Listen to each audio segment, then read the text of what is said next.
Well, welcome back everyone. Today we got just kind of a handful of different things we're going to be doing today, but kind of going over what we brought. Got another set of rear wheels here for the Oliver Superior drill. These ones here are a little straighter and they have this cog system, so therefore you can back up without having any other issues. They're off a little bit older drill, same makes. They're both Oliver Superior. So I think it's just a little bit better design and a little bit better looking wheel. And I don't have to straighten the other one out. But other than that, I'm going to take a couple of measurements from here inside the seed boxes. There's some of the original wood here still, so I took some measurements of that. So here in the next couple of days, I'll be getting new wood to get that, which that'll be for a later video. That's what we got for the Oliver Superior. I also managed to take off the fertilizer box.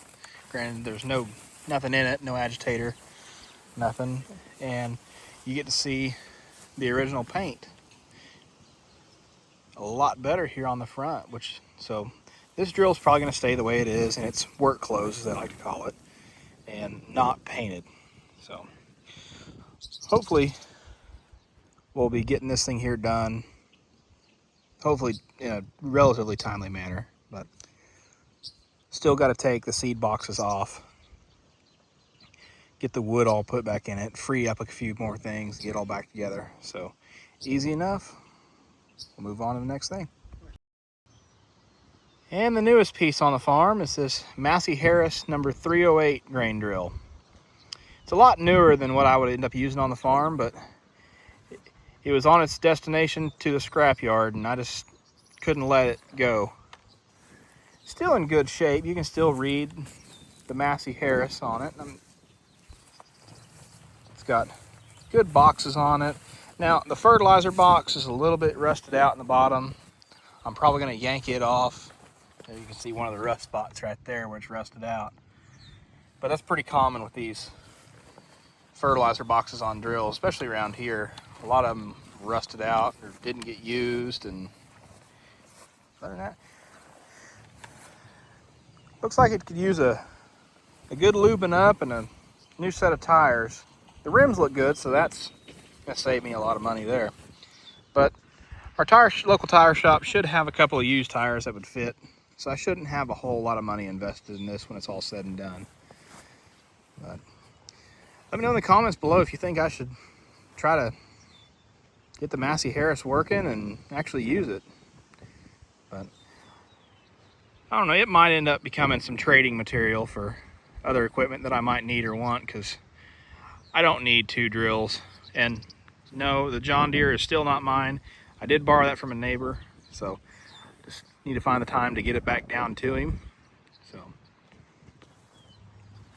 yeah, so that's, well, actually, let's open up the boxes and let you see what they look like in here.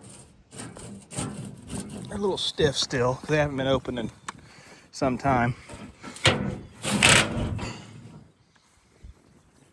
But you can see they're in really good shape. A little bit dirty in there, but nothing a good pressure washing couldn't fix. So, all right, last but not least, we will move on to kind of show you how the crops are doing. And here's the wheat.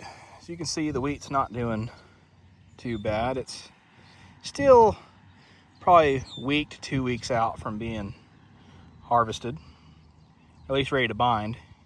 It's starting to turn that golden color, but the rye is just as thick as the wheat is. So I got two ideas of how I'm gonna combat this. Whether I try to bind it and thrash it as quick as I can, that way none of the seed from the rye comes in with the wheat, or I just cut it, let it get nice and ripe, then thrash it all, and then rely on the seed cleaner to separate out all the rye seed.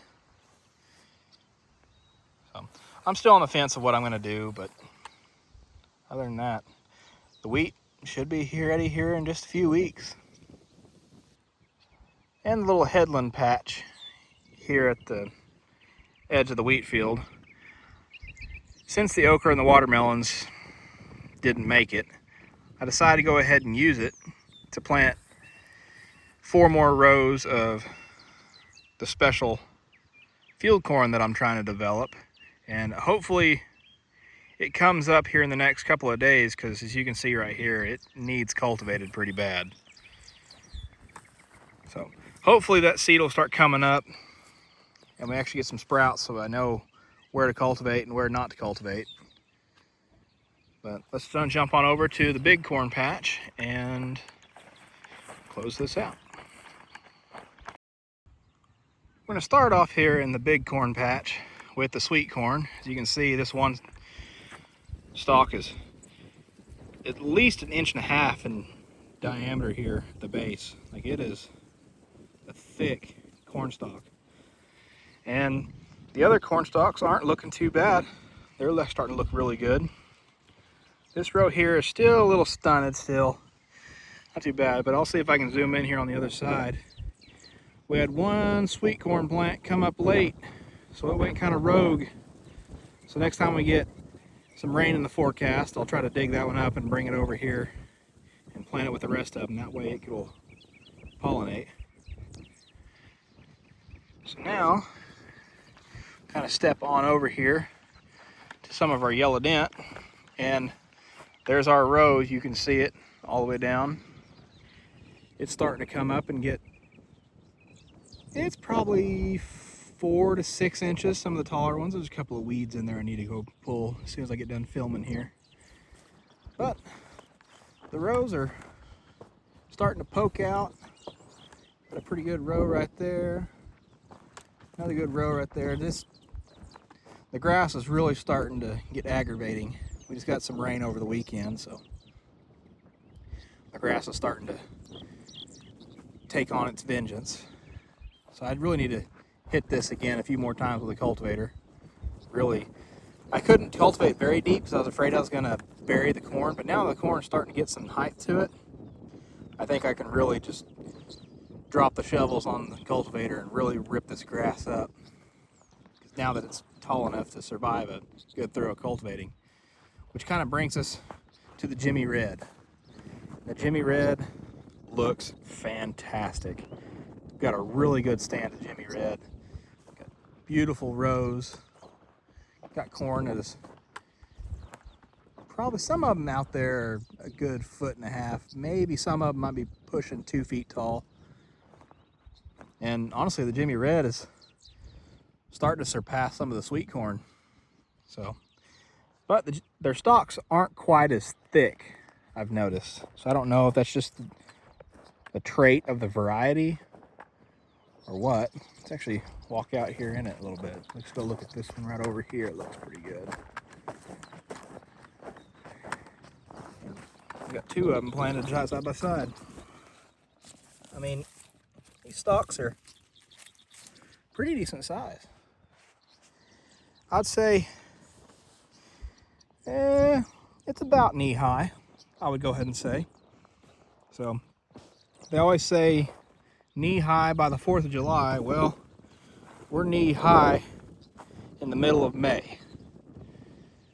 So I'll let you all be the experts and tell me, when do you think we'll be harvesting the Jimmy Red?